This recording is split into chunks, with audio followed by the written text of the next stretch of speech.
I knew something was off long before that night, but I kept telling myself it was just a phase.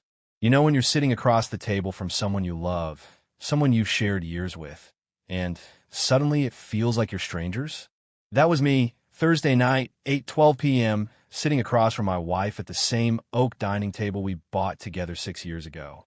I was trying to hold on to something that clearly didn't want to be held anymore. The food was warm: salmon, rice, and roasted vegetables. I cooked it myself. I always cooked on Thursdays. She used to love that about me. Used to smile, sit on the kitchen counter, and say I looked sexy in an apron. But tonight, she didn't even look at the plate. She just scrolled on her phone, screen lighting up her face like a cold flashlight in the dark. She hadn't said a word since we sat down. I cleared my throat gently and said, "You had a long day? Just trying to start something? Anything?" She didn't even look up. She mumbled, still thumbing through whatever held her interest more than me. There was something in her eyes, blank, distant, not angry, just gone, like she was already in another life, and I was just a ghost still haunting the house. I tried again, more gently this time. "Everything all right?" Finally, she put her phone down, but not to engage. She pushed the food with her fork like it offended her, sighed, and said, "I'm just tired, okay?" No eye contact, no affection. Just that short tone that hits harder than yelling because it comes with apathy. I tried to lighten the mood. I reached across the table, slow, cautious, like I was touching something fragile, and placed my hand on hers. That's when it happened. She jerked her hand back so fast, you'd think I burned her. "Don't," she snapped. I froze. She looked up then, just for a second, and her eyes, they weren't soft. They were cold, flat like glass. "Don't touch me tonight," she said, barely above a whisper, like she didn't even want the words to exist in the air between us. I didn't say anything. I didn't react. I just nodded and kept eating like her words weren't stabbing holes in my chest. But inside, something cracked. It wasn't just the rejection. It was the confirmation. I'd felt it for months. The distance. The way she stopped kissing me in the morning. The way she turned her body to the edge of the bed. The way every conversation became a checklist, not a connection. And now, she couldn't even stand to be touched. It's humiliating. When your own wife recoils at your hand like it's some burden she has to dodge. After dinner, she went to the bedroom. Didn't even look at me when she walked past. I sat at that table for a long time, just staring at the empty chair across from me. I felt like a fool, like a man who kept showing up to a love that had clocked out a long time ago. I got up, washed the dishes in silence. She didn't say goodnight, didn't ask about my day, didn't care, and I couldn't sleep. So I left the house. It was almost midnight, and I just walked. No direction, just the neighborhood. Quiet streets, flickering street lamps, the smell of cold pavement and distant fireplaces. I passed the house with the porch swing where we used to sit in the early days, back when she used to lean on my shoulder and talk about everything and nothing. I remember her laugh echoing down the street. Now, I couldn't even remember the last time I heard her laugh. At least not with me. I walked past the cafe where we had our first fight and made up 2 hours later with kisses and apologies. Back then, she used to fight for us. Now she won't even talk. And as I walked, all those memories played in my mind like a sad slideshow. She used to wait for me by the door after work. Now she's in bed before I even take my shoes off. She used to kiss the side of my neck after dinner, play with my fingers, tell me I smelled good. Now she winces if I brush her arm. She used to whisper, "I love you," with that softness in her voice that made you believe you were the only man on earth. Now the only thing she whispered was, "Don't touch me tonight." And that whisper echoed louder than any scream. I think that night on those cold sidewalks under dim lights, I stopped being her husband. Not legally, but emotionally. Something inside me closed. Not out of anger, but out of sheer exhaustion. I was tired of begging for crumbs of connection. Tired of pretending this marriage was anything more than a polite arrangement.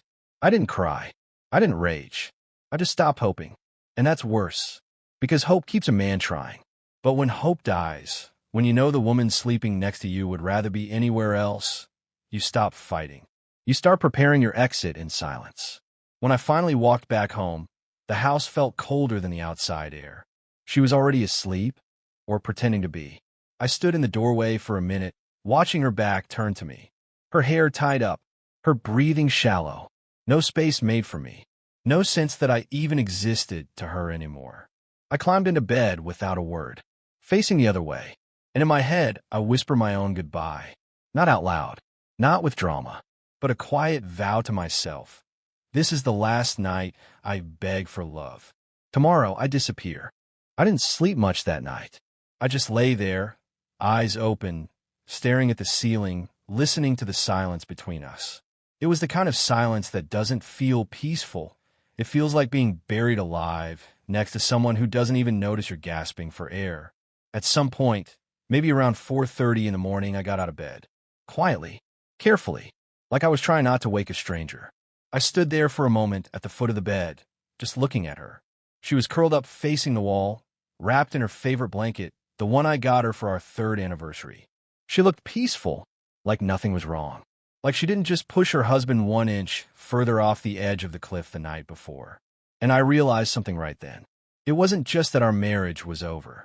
It was that the version of her I loved, the version that smiled when I walked through the door, the one who danced with me barefoot in the kitchen, the one who used to tell me I made her feel safe, that woman didn't exist anymore.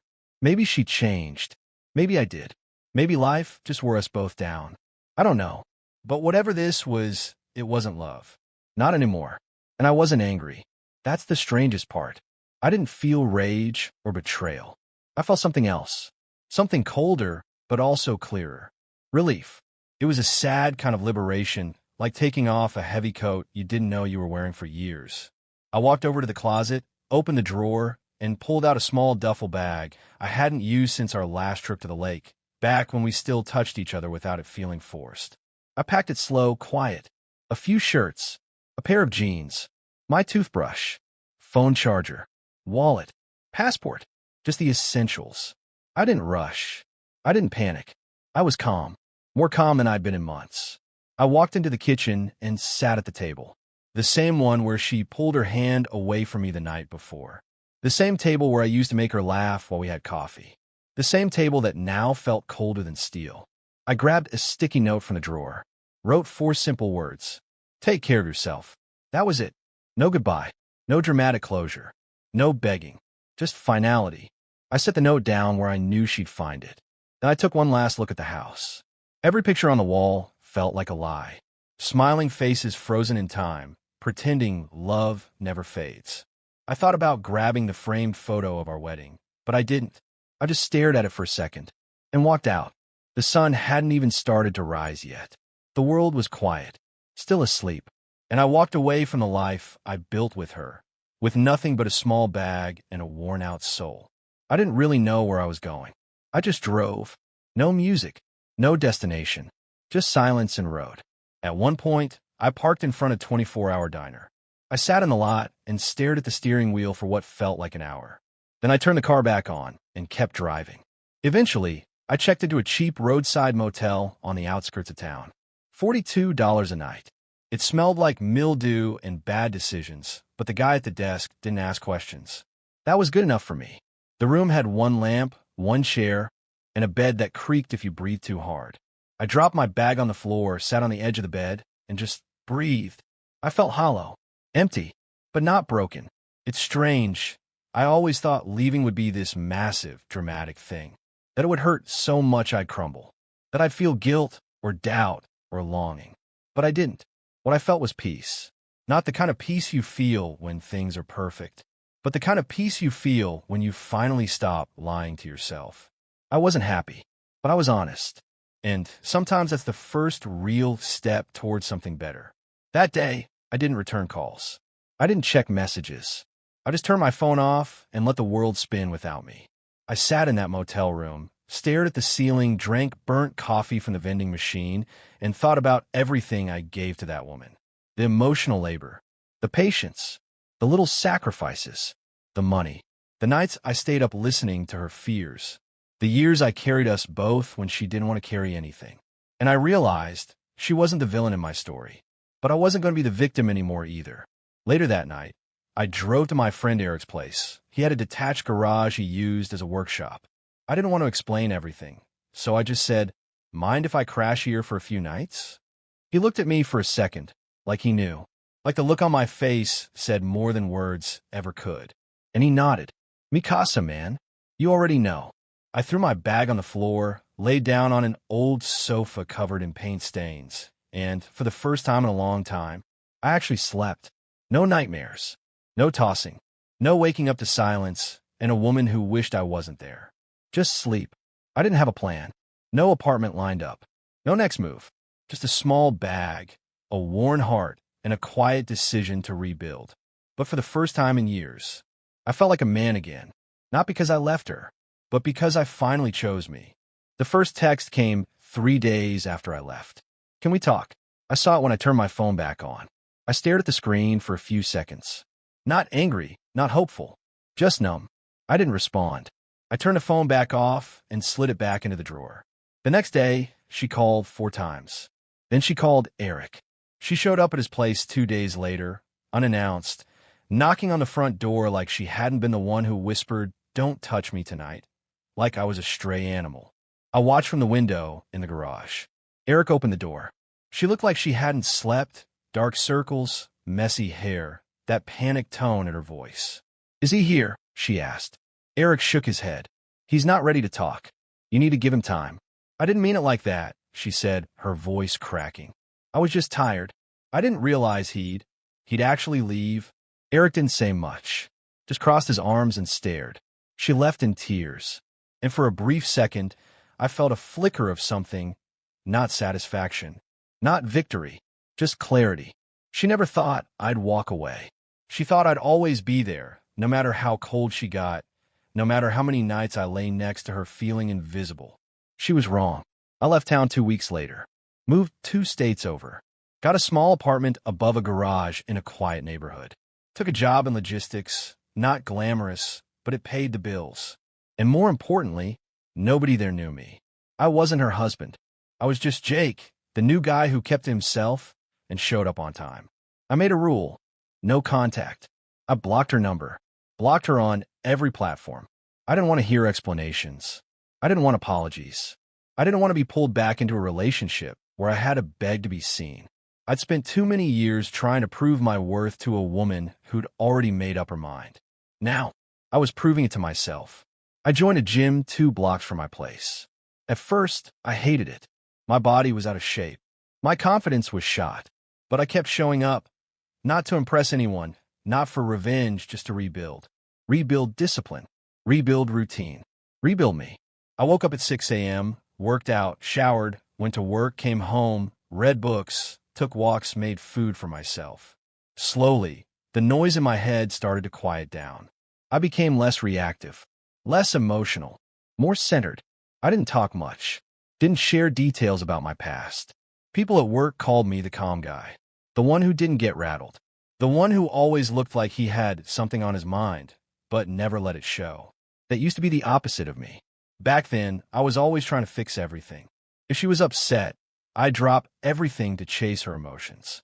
If she was distant, I'd overcompensate with flowers, dinners, softness. I was walking on eggshells in my own marriage, trying to hold it together even while she was letting it fall apart. Now I didn't chase anything. Over time, the pain turned into distance, and distance turned into indifference. I stopped thinking about her, stopped wondering what she was doing, who she was with, what she was feeling. She became like a song you used to love, but no longer play.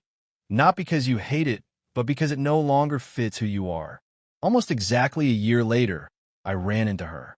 I was in the city for a work conference, grabbing a coffee at a small place downtown. I didn't see her at first. She saw me. I was waiting for my drink when I heard a soft voice behind me. "Jake." I turned around. She looked different. Not bad, just older. Tired. Like life had weighed heavy on her. She was wearing a beige coat, hair up, makeup faded. Her eyes lit up when I looked at her, like she was both surprised and relieved to see me. "Oh my God," she whispered. "You look—" She didn't finish, just stared. I nodded once. "Hey." She took a step closer. "I've been trying to find you for months. I didn't know if you were okay." "I'm good," I said. Simple, calm, not cold, just honest. "You look amazing," she said. almost in disbelief. You've changed. I just smiled politely. Yeah, I guess I have. There was this heavy pause, like she wanted to say something, maybe everything, maybe nothing. I never stopped thinking about you, she finally said. Her voice was trembling now. What I said that night, I didn't mean it. I was overwhelmed. I raised a hand gently. You don't have to explain. She blinked. I made a mistake. I nodded. We both did. She looked down, then up again, eyes glossy. Is there any chance we could talk? Just talk. I checked my watch. My coffee was ready. I grabbed it, looked her in the eyes one last time.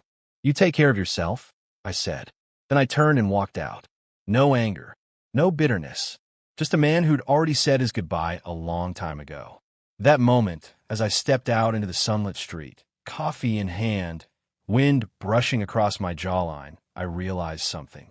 I didn't leave her to hurt her. I left to save myself. And sometimes, the greatest revenge isn't shouting or slamming doors or proving you were right. Sometimes, the greatest revenge is becoming the man you were meant to be, in silence, with dignity, far away from the person who made you feel small. She lost me the moment she whispered, "Don't touch me tonight." And I found myself the moment I whispered back, "Goodbye."